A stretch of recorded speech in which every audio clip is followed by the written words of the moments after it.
देखिए, बात चल रही थी कि अब आगे कुछ महीने बीतने के बाद में प्रभुपाद जी को फेवरेबल रिव्यूज़ मिल रहे थे, मतलब लोग इंटरेस्ट दिखा रहे थे श्रीमद् भागवतम में। तो उनके खुद के जो गुरु भाई हैं उनके द्वारा भी उनको फेवरेबल रिव्यू प्राप्त हुआ था और उन्होंने बहुत सुंदर बात कही थी कि आप इस तरह से जो सेवा कर रहे हैं, it is a great service. और ये गुरु महाराज श्रीला भक्ति सिद्धांत सरस्वती ठाकुर जी को प्रसन्न करने वाला है, महाप्रभु को प्रसन्न करने वाला है और इससे लोगों का भी कल्याण होगा। तो बस आप करिए और किसी भी चीज़ की कमी नहीं रहेगी। Do it and rest assured there will be no scarcity of resources. प्रचार कार्य के लिए जो कुछ भी चाहिए भगवान आगे से आगे व्यवस्था करके चलते हैं। देखिए, मैं तो इस बात से कन्विंस हूँ एकदम, और आपको डाउट है तो फिर आप प्रीचिंग करना स्टार्ट करिए and you will come to know that how Krishna makes arrangements. ठीक है। भक्ति सारंग महाराज wrote a full review in his सज्जन तोषणी। तो इनका ये मैगज़ीन था, आपको मालूम होना चाहिए। प्रभुपाद जी के ये गुरु महाराज गुरु भाई थे और सज्जन तोषणी पर प्रभुपाद जी भी सहायता कर रहे थे उनके आर्टिकल्स वगैरह उसमें लिखने के लिए। तो उसमें उन्होंने रिव्यू दिया है पूरा। We expect that this particular English version of Srimad Bhagavatam will be widely read and thereby spiritual poverty of people in general may be removed forever. बहुत ही सुंदर बात है ये, बहुत सुंदर बात है। कौन व्यक्ति वास्तव में गरीब है? जिसके पास में रहने को घर नहीं है, पैसा नहीं है, क्या वो व्यक्ति गरीब है? नहीं, वास्तव में वह व्यक्ति गरीब है जिसके पास में आध्यात्मिक ज्ञान नहीं है।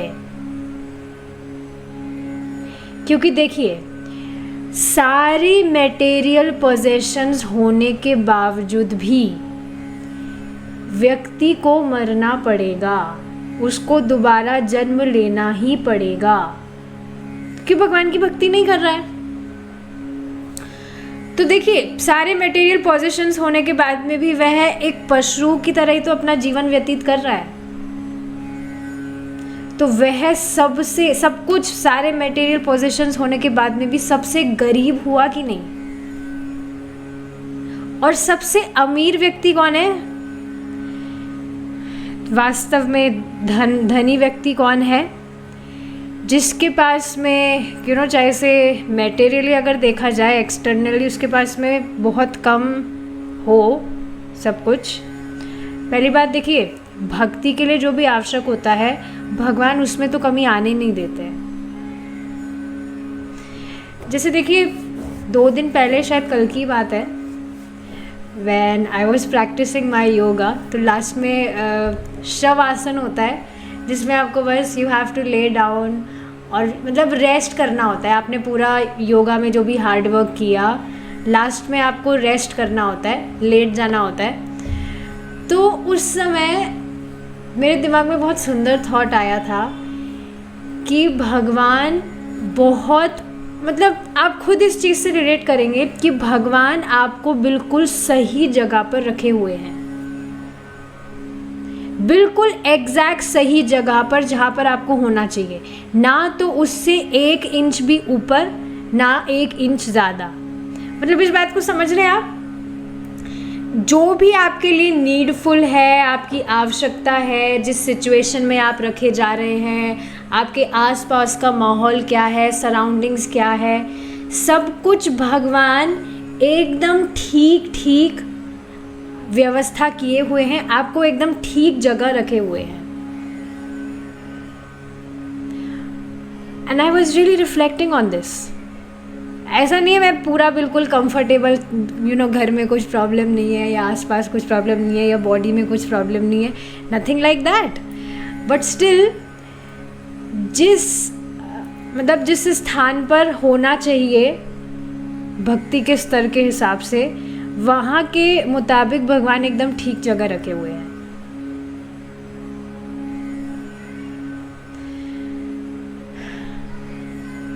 तो ये चीज़ है। तो ये बात आप समझ रहे हैं कि किसी व्यक्ति के पास में एक्सटर्नली दिख सकता है ज़्यादा कुछ मटेरियल पोजेशंस नहीं है, पर उसके पास में आध्यात्मिक ज्ञान है। वह जान रहा है मुझे मनुष्य जीवन मिला है ब्रह्म जिज्ञासा करने को। He is actually living the purpose of his life. तो वह व्यक्ति गरीबी से मुक्त है। इस वजह से यहाँ ये बात कह रहे हैं प्रभुपाद जी के गुरु भाई कि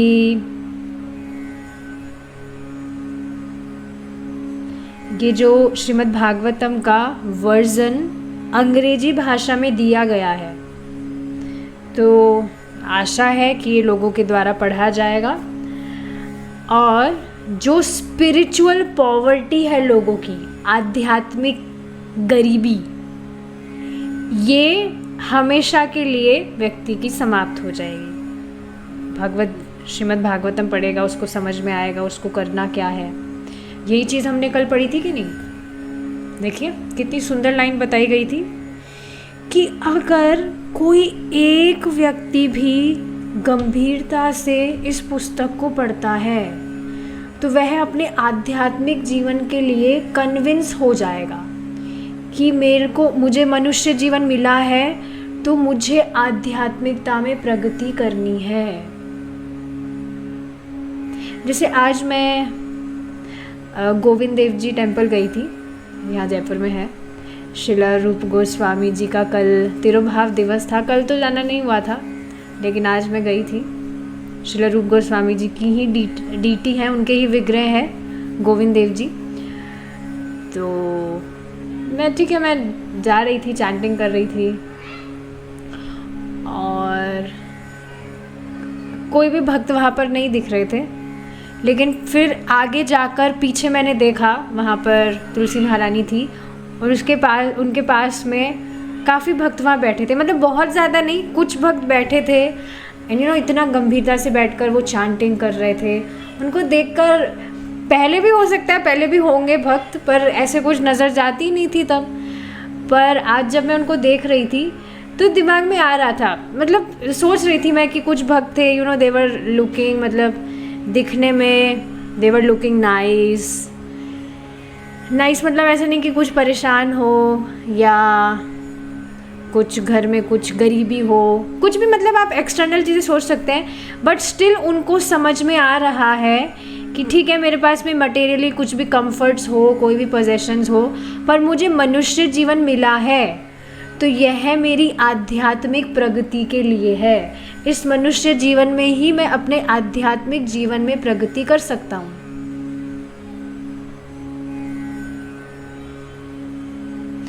तो yes, this is very important point.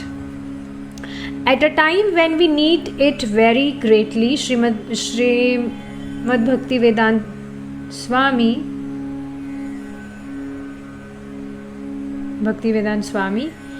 has given us the right thing, we recommend this publication for everyone's serious study। तो रिव्यू का मतलब आप समझ रहे हैं ना, पॉजिटिव रिव्यू, फेवरेबल रिव्यू का मतलब कि आपने कोई वस्तु इस्तेमाल की, आपको उससे लाभ हुआ तो आप उसका रिव्यू देते हैं कि हाँ मैंने ये, अमेज़ॉन की अगर बात की जाए, अमेज़ॉन से मैंने ये प्रोडक्ट लिया था, इससे मुझे फ़ायदा हुआ, बहुत अच्छी क्वालिटी है, ये है वो है, पढ़ते हैं ये सब रिव्यू। तो यह श्रीमद् भागवतम के इस तरह से वे रिव्यू दे रहे थे।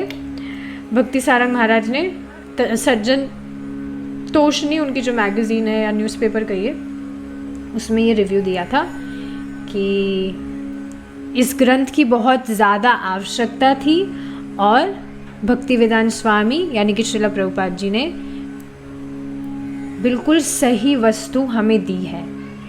तो यस, हम रिकमेंड करते हैं कि इसको गंभीरता से पढ़ा जाना चाहिए। Shri Vishwanath Das, governor of Uttar Pradesh, commended the volume of all thoughtful people. An economic review praised the author for attempting a tremendous task. तो इस तरह से ये लोग हैं, इन्होंने भी इस तरह से रिव्यू दिए. At a time when not only the people of India but those of the West need the chastening quality of love and truth in the corrupting atmosphere of hate and hypocrisy, a work like this will have uplifting and corrective influence. जैसे इस पर मुझे एक बात share करनी है आप सबसे. यहाँ पर एक वर्ड आया है, hate and hypocrisy. Shrimad Bhagavatam से या चैतन्य चरितामृत में भी है, हरे नामेव केवलम कलौ नास्तेव गतिरन्यथा. तो उसमें बताया जाता है that in this age of Kali which is full of duplicity and hypocrisy. सुनते हैं हम कलयुग है, कलयुग का मतलब लोग चीटिंग करेंगे ही, हाँ, ड्यूप्लिसिटी है, कुछ होते कुछ और है, दिखाते कुछ और है, क्वेरल, हर जगह बस लड़ाई झगड़े ही है. क्या आप सच में इसको देख पाते हैं?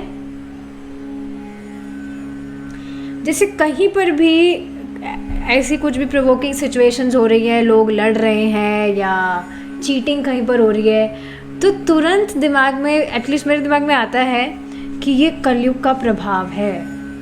स्पष्ट दिखता है कि शास्त्र में जो बात बताई जा रही है कलयुग के विषय में. पहले तो इसके विषय में ठीक है पता था कलयुग है, हाँ कलयुग है, कलयुग मतलब कलयुग. मैंने मतलब बिल्कुल ऑपोजिट बात सुनी थी कि कलयुग के समय में जो व्यक्ति जितना बुरा कर्म करता है वो उतना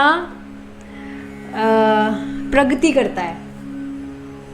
एक व्यक्ति ने मुझे ये बात कही थी सच में कि जो ये कलयुग का समय है, देखिए ये कलयुग का समय है, और इस कलयुग के समय में जो जितना बुरा कर्म करता है, खराब चीज़ें करता है, दुराचार करता है, वो ज़्यादा प्रगति करता है.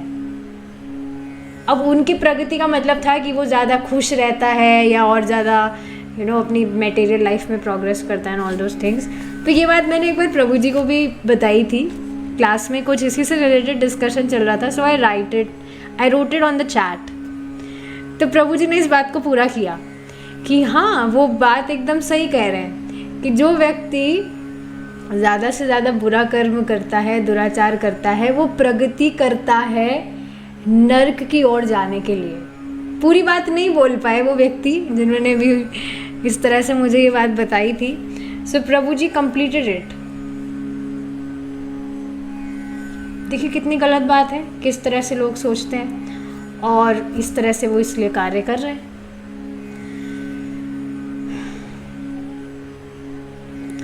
पर हाँ, आप खुद देखते हैं किस तरह से लोग झगड़ रहे हैं, बिना मतलब में लड़ाइयाँ कर रहे हैं, हर जगह चीटिंग है, खाने पीने की वस्तुओं में कैसे मिलावट कर रहे हैं. तो ये सब कुछ कलयुग का प्रभाव है. अभी कुछ दिन पहले प्रभु जी भी इस विषय में कुछ क्लास में बता रहे थे, तो मेरे दिमाग में यही आ रहा था कि भाई अभी से आप देखिए कि कैसी कैसी हालत है. लोग दूध में क्या सरफ मिलाकर बेच रहे हैं. दूध नहीं है वो, सरफ है वो. और एक और कुछ चीज़ बताई थी, घी. उसमें घी के अलावा सब कुछ है, बस वो घी नहीं है. और जो फल सब्जियां हैं उसमें भी किस तरह से केमिकल्स, पेस्टिसाइड्स वगैरह है, मतलब कुछ भी प्योर नहीं रहा है अब. तो मैं इस पर विचार कर रही थी कि सोचिए अभी से इस तरह से कितना मतलब दूषित होता जा रहा है जो भी एटमॉस्फेयर है. तो देखिए बुद्धिमानी किस में है, जल्द से जल्द अच्छे से भगवान का भजन करके, भगवान को भोग लगाकर प्रसाद पाइए, नियमित रूप से अपनी साधना करिए, भगवान का भजन करके जल्द से जल्द भगवान के धाम लौट जाइए. क्योंकि आगे आने वाला समय और ज़्यादा, बहुत ज़्यादा खराब होने वाला है. अभी तो फिर भी हमें काफ़ी लोग मिल जाते हैं जिनको हम भगवान की कुछ बात बताएं तो वो कन्विंस होकर भजन ठीक है हरे कृष्णा करने लगते हैं. पर जैसे जैसे ये टाइम बढ़ रहा है लोगों की मति और डल होती जाएगी. उनको सिंपल सी बात, अभी भी आप सोचकर आप सरप्राइज होते ही होंगे कि लोगों की कैसी डल चेतना है. उनको जानवर और मनुष्य का अगर अर्थ बताया जाए, मतलब बताया जाए, तो वे भी वो नहीं समझ पाते।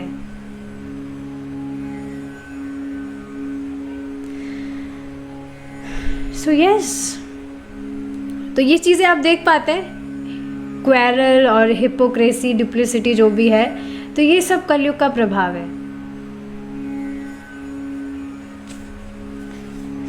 परम पूज्य राधा गोविंद महाराज का मैं लेक्चर सुन रही थी, तो उसमें महाराज कुछ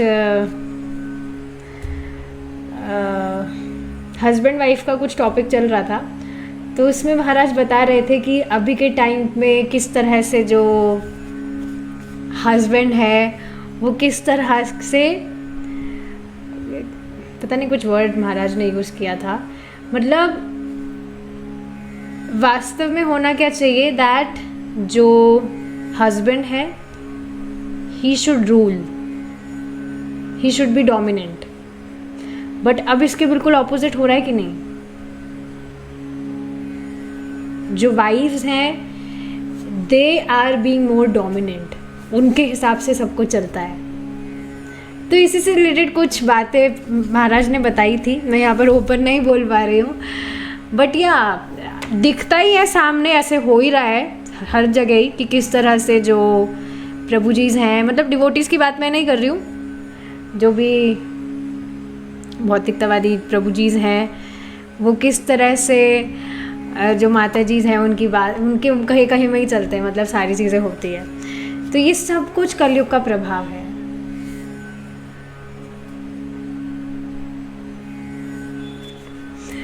जैसे एक बात मैं बता ही देती हूँ, अभी जो फर्स्ट पॉटलक हुआ था, सात्विक पॉटलक, तो उसमें आए थे लोग, तो उसमें एक हस्बैंड वाइफ भी आए थे, उनकी लव मैरिज हुई थी। तो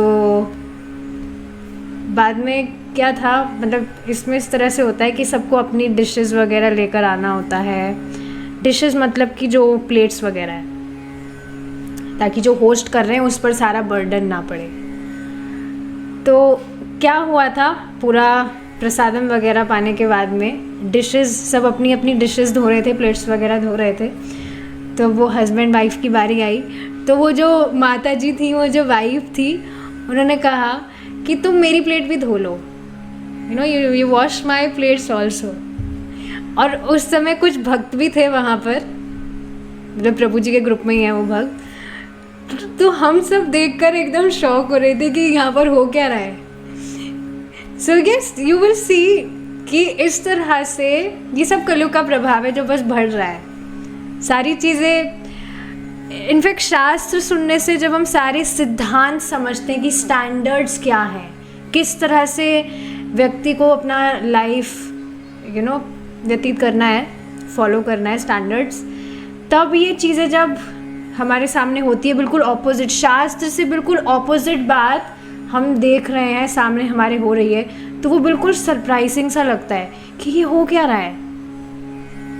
जैसे आज मैं टेंपल गई थी, तो राधा गोविंद देव जी का जो मेन टेंपल है, उससे पीछे जाकर भी एक और छोटा सा टेंपल है, राधा मदन मोहन जी का टेंपल था। वो छोटा सा टेंपल था मतलब, और वो डीटी जो है वो जयपुर के कोई लीडर रहे थे, उन्होंने ही वो स्थापित की थी। तो मैं वहाँ पर गई थी, वो मतलब पीछे जाकर बिल्कुल सुनसान जगह पर है वो टेंपल, वहाँ पर ज़्यादा सुनसान, मतलब कोई आता नहीं है, ज़्यादा कोई आता नहीं है, तो वहाँ पर शांति से बैठकर चैंटिंग कर सकता है कोई भी व्यक्ति। तो मैं वहाँ गई अंदर टेंपल में, तो मैंने देखा वहाँ पर जो पंडित जी थे महाराज, वो बैठकर चाय की चुस्कियाँ ले रहे थे। अब आप देखिए, पहले हमारे लिए सब कुछ नॉर्मल हो सकता था, होगा ही, और सब लोगों के लिए नॉर्मल है क्योंकि उनको शास्त्र नहीं पढ़ रहे हैं।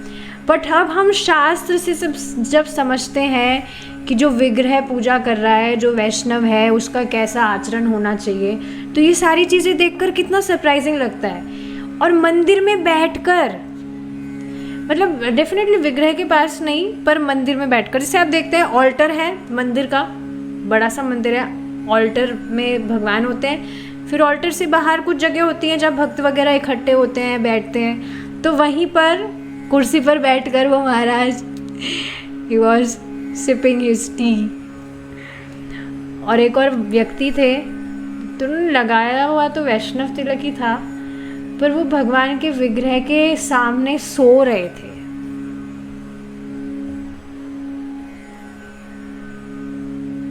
पता नहीं वैष्णव तिलक कहाँ से लगाना सीखा होगा उन्होंने, but he is definitely not reading Srila Prabhupada book, नहीं तो इस तरह से वो नहीं करते। सो रहे थे विग्रह के सामने सोकर, उनके हाथ में माला भी थी और पता नहीं वो कुछ जप तो रहे थे, पर मुझे नहीं पता वो क्या था। बट एनीवेज मैं ये बात बताना चाह रही हूँ कि जब हम शास्त्र पढ़ते हैं, वी नो दी स्टैंडर्ड्स, तो हम हमारे सामने स्टैंडर्ड से विपरीत चीज़ें देखते हैं तो वो हमारे लिए थोड़ी सरप्राइजिंग होती है कि लोग ये कर क्या रहे हैं। Doctor Zakir Hussain, vice president of India, wrote, I have read your book, Zakir Hussain. I have read your book Srimad Bhagavatam with great interest and much profit. I thank you again for the kind thought which must have prompted you to present it to me.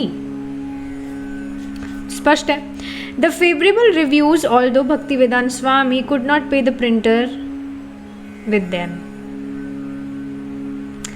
indicated a serious response. The book was valuable, and subsequent volumes would earn the series even more respect. By Krishna's grace, Bhaktivedanta Swami had already completed many of the translations and purports for volume 2. Even in the last weeks of printing the first volume, he had been writing day and night for the second volume. It was glorification of the Supreme Lord Krishna, and therefore it would require many volumes. He felt impelled to praise Krishna and describe him in more and more volumes. Srila Bhaktisiddhanta Saraswati had said that the presses of the world could not print fast enough the glories of Krishna and the spiritual world that were being received at every moment by pure devotees. तो ठीक है, favourable reviews तो प्रभुपाद जी को मिल रहे थे, पर उन reviews से वे उस प्रिंटर को पे तो नहीं कर पा रहे थे, because you know profit will generate जब वो कॉपीज़ बिकती। लेकिन हाँ, उनसे उनको समझ में आ रहा था कि ये जो ग्रंथ है ये वैल्यूएबल है, लोगों को समझ आ रहा है। ग्रंथ तो है वैल्यूएबल, पर लोगों को समझ में भी आ रहा है कि ये कितना इम्पॉर्टेंट ग्रंथ है श्रीमद् भागवतम। तो भगवान की कृपा से प्रभुपाद जी ने वॉल्यूम सेकंड के भी बहुत सारे ट्रांसलेशंस और परपर्ट्स कंप्लीट कर लिए थे। यहाँ तक कि फर्स्ट वॉल्यूम जब प्रिंट हो रहा था तो उस समय पर भी प्रभुपाद जी सुबह शाम सेकंड वॉल्यूम को भी लिख रहे थे। तो देखिए श्रीमद् भागवतम है क्या? It is all about the glorification of lord Krishna. Bhagavad Gita is about the instruction of Krishna कि भगवान हमसे क्या चाहते हैं ना, मनुष्य जीवन अगर मिला है तो स्टैंडर्ड क्या है, कैसे जीना चाहिए, करना क्या चाहिए, तो वो सब स्टैंडर्ड्स भगवत गीता में भगवान बता रहे हैं। And Shrimad Bhagavatam is all about the past times, glorification of lord Krishna. और भगवान के ग्लोरिफिकेशन इतना है कि सब कुछ कवर करने के लिए, देखिए ऐसा भी नहीं कहा जा सकता कि श्रीमद् भागवतम में, देखिए भगवान असीमित है, पर फिर भी हमारे लिए श्रीमद् भागवतम हम पढ़ के समझ ले वो काफ़ी है। तो इस वजह से यहाँ बताया जा रहा है कि भगवान के यश के लिए और भी बहुत वॉल्यूम्स लिखने बाकी थे। तो प्रभुपाद जी, ठीक है, he was feeling impelled to praise Krishna.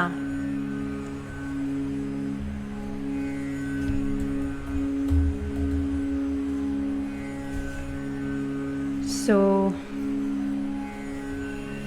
Yes, और भगवान के यश को वो और ज़्यादा से ज़्यादा वॉल्यूम्स में डिस्क्राइब करना चाह रहे थे। इम्पेल का मतलब होता है एक बहुत तीव्र इच्छा उनके हृदय में आ रही थी कि मुझे ये करना है, एक जो अर्ज होता है कि मुझे करना है।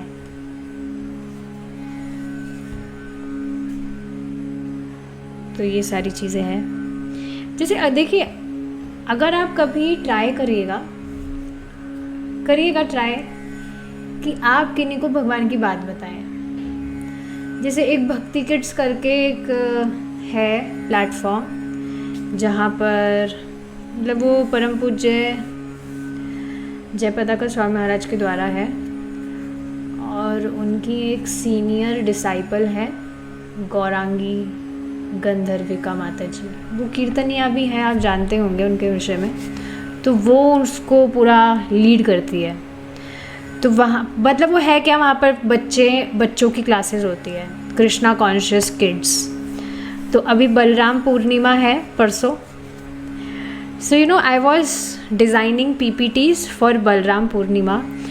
तो आप देखेंगे जब आप इस तरह से, मतलब मैं इस तरह से फील कर रही थी when I was designing those PPTs। उसमें मैं बलराम जी की फ़ोटोज़ डाल रही हूँ, बलराम जी के पास टाइम्स हैं वो जो डिस्कस करने हैं। When I was creating those PPTs, तो एक अलग ही बहुत अलग सा एक एक्साइटमेंट आई वॉज फीलिंग। प्रभु जी ने भी देखिए बात बताई है कि हम सब भक्त आके चर्चा करते हैं तब तो अच्छा लगता ही है, पर जब हम इस तरह से तैयारी भी कर रहे होते हैं, डिस्कस करने से पहले हम पहले पढ़कर आते हैं, तैयारी भी कर रहे होते हैं, तो उसमें भी बहुत एक मतलब बहुत सुख मिलता है उसमें भी। और ये चीज़ एक्सप्लेन नहीं की जा सकती, जब आप करेंगे तभी आप उसको फील कर सकते हैं। बहुत सारी नई बातें आपको पता लगती है, तो यू फील वेरी एक्साइटेड कि वाह, ये बात मैं भक्तों से शेयर करूँगा या करूँगी। कितनी सुंदर बात भगवान के विषय में पता लगी है। किन्हीं भी गुरु महाराज के या डिवोटी के आप कुछ लेक्चर सुन रहे हैं, तो उसमें से आपको कुछ नई बात पता लगती है। सो यू फील वेरी एंथूज्ड कि वाह, क्या नई बात पता लगेगी, तो मैं इस तरह से शेयर करूँगा या करूँगी। तो उसमें एक अलग ही सुख है। तो यहाँ पर यही बात बताई जा रही है कि प्रभुपाद जी के हृदय में एक अर्ज आ रहा था। He felt impelled to praise Krishna, और ये भगवान का यश बहुत वॉल्यूम्स में वे डिस्क्राइब करना चाह रहे थे। सो यस, तो इस पर श्रीला भक्तिवेदांत सरस्वती ठाकुर जी ये बात कहते थे कि इस दुनिया के जो प्रेसेस हैं, मतलब ये जो भी छाप रहे हैं, न्यूज़पेपर छाप रहे हैं, किताबें छाप रहे हैं, क्या क्या छाप रहे हैं, they can not print the glories of Krishna, क्योंकि वे जानते ही नहीं है भगवान कौन है।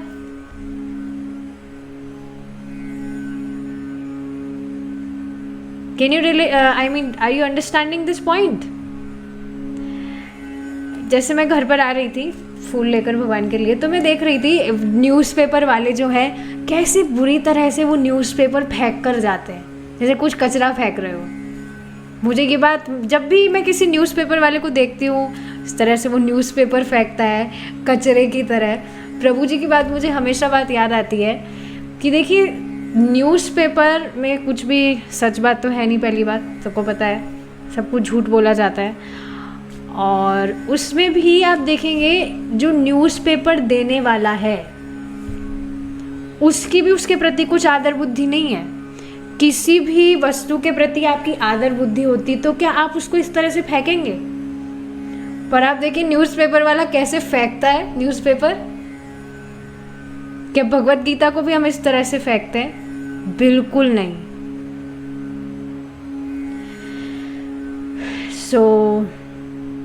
और कोई भी व्यक्ति, बहुत ही इंटरेस्टिंग बात है ये, न्यूज़पेपर पढ़ने के बाद में उसको दोबारा वो खोलकर नहीं पढ़ेगा।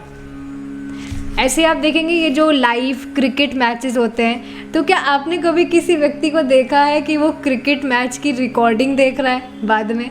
उसका इन केस क्रिकेट देखना मिस हो गया तो वही देखते हैं किस तरह से खेल रहे हैं लोग, रिकॉर्डिंग हम देखें। कभी लोग ऐसा नहीं करते हैं। तो इन चीज़ों में कुछ है नहीं, और ये बातें समझ आती है जैसे जैसे व्यक्ति भक्ति करता है।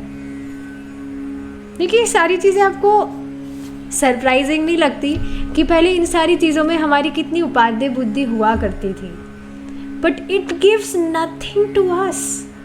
क्या होगा क्रिकेट, मतलब क्रिकेट में लोग इस तरह से बॉल उछाल रहे हैं, बैट मार रहे हैं, उसको देखने से क्या होगा, but people feel pleasure in that because of their foolishness.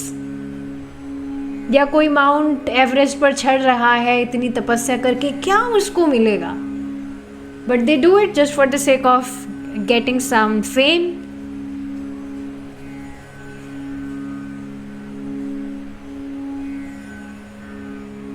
But वास्तव में इससे कुछ भी प्राप्त नहीं हो रहा है व्यक्ति को, अगर इस पर वो विचार करे तो, और विचार कर भी नहीं सकता है क्योंकि वो भक्ति नहीं कर रहा, और जब तक वो भक्ति नहीं करेगा उसको भगवान ऐसी बुद्धि देंगे ही नहीं कि इन चीज़ों में तुम अपना बस टाइम खराब कर रहे हो, तुम्हें वास्तव में कुछ भी प्राप्त नहीं हो रहा है ये सब करके। तो यस, श्रीला भक्तिदान सरस्वती ठाकुर जी बात बताते हैं कि ये जो प्रेसेस हैं, ये जो भी छाप रहे हैं न्यूज़पेपर वगैरह, ये भगवान का यश नहीं छाप सकते। And spiritual world that were being received at every moment by pure devotees, और आध्यात्मिक जगत में भक्तों के पास तो और कुछ काम ही नहीं है। काम मतलब समझो ये बहुत विशेष है ये कि भगवान का बस यश ही गाते रहे। ठीक है। Bhaktivedanta Swami decided to return to Vrindavan for several months of intensive writing on volume 2. This was his real business at Radha Damodar temple. Vrindavan was the best place for writing transcendental literature that had already been demonstrated by the Vaishnavacharyas of the past. Living in simple ease, taking little rest and food, he continually translated the verses and composed his Bhaktivedanta purports for volume 2. तो अब प्रभुपाद जी वापस से वृंदावन लौट आए थे, और वृंदावन से अच्छी कोई स्थान नहीं हो सकता जहाँ पर इस तरह से भगवान के विषय में ग्रंथ लिखे जाएं। तो वो वहाँ पर रहकर ना, he was living simple life, taking little rest and food. जो सेकंड वॉल्यूम है उसको वे लिखना कंटिन्यू कर रहे थे।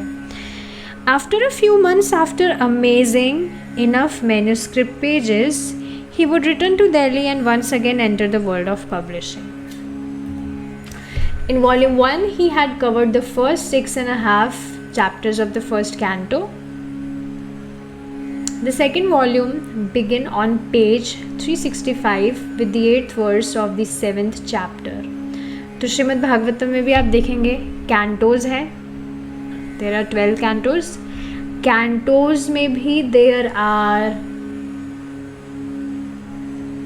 वॉल्यूम्स, मतलब कैंटोज में देर आर चैप्टर्स, और बहुत सारे चैप्टर्स होने के कारण अगर बहुत सारे चैप्टर्स हैं तो वो सिर्फ एक ही वॉल्यूम में नहीं आ सकते। एक वॉल्यूम मीन्स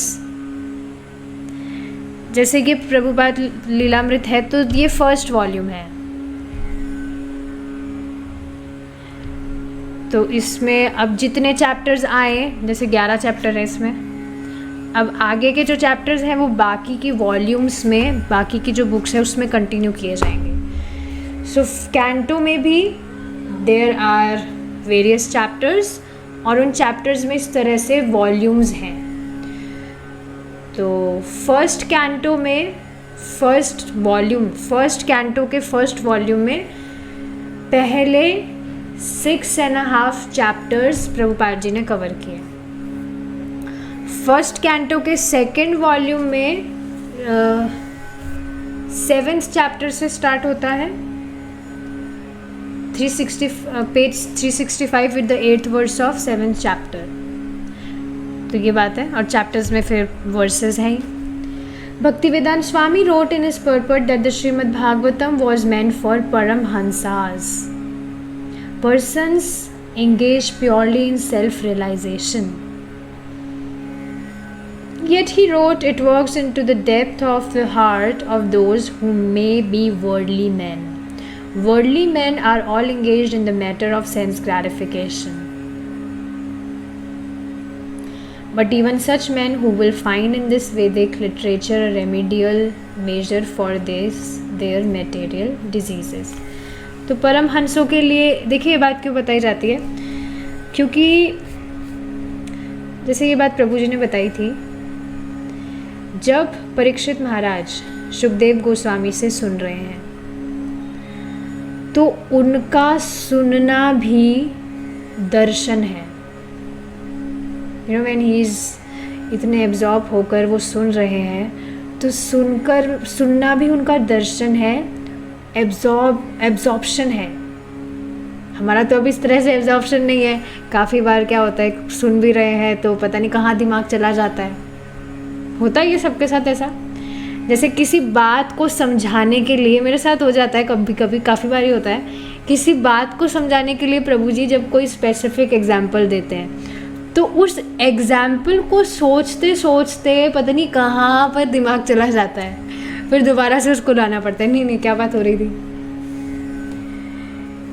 सो यस, परमहंसास means who are really drinking the nectar. लेकिन हाँ, जिनका अभी ऐसा स्तर नहीं है वे भी उस स्तर पर पहुंच जाएंगे. भक्तिवेदांत स्वामी returned to Delhi to raise funds for printing volume 2. When he visited a prospective donor, he would show the man volume 1 and the growing collection of reviews, explaining that he was asking a donation not to support himself but to print this important literature. Although for the first volume he had received no donations equal to the 4,000 rupees he had received from Mr. Poddar, an executive in the L&H sugar factory, gave a donation of 5,000 rupees for volume 2. तो अब प्रभुपाद जी फिर से दिल्ली गए और वहाँ पर फिर से सेकेंड वॉल्यूम के लिए he was collecting donation.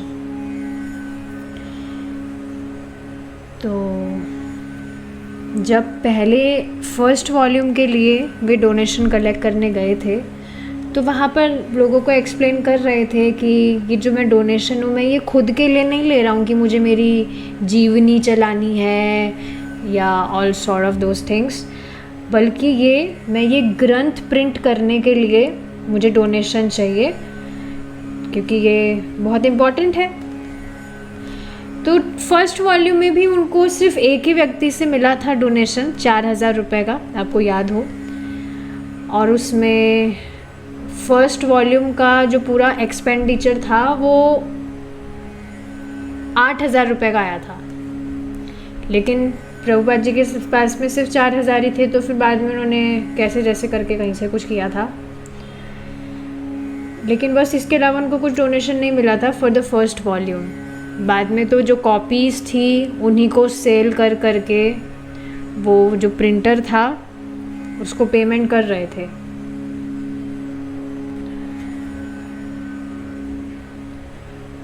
सो आप ये देख सकते हैं कि 4,000 रुपये में जो भी कम पड़ रहे थे 3,000 रुपये, तो ठीक है, उसने प्रिंटर वाले ने काम तो शुरू कर दिया था, पर फिर भी वो प्रिंट करने के बाद में भी कॉपीज़ वो नहीं दे रहा था पूरी.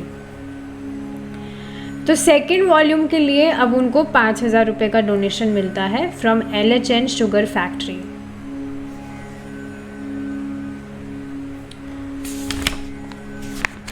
ठीक है, अब आगे का जो डिस्कशन है will continue tomorrow. Will stop here. Thank you so much for joining. Hare Krishna. जय श्री राम.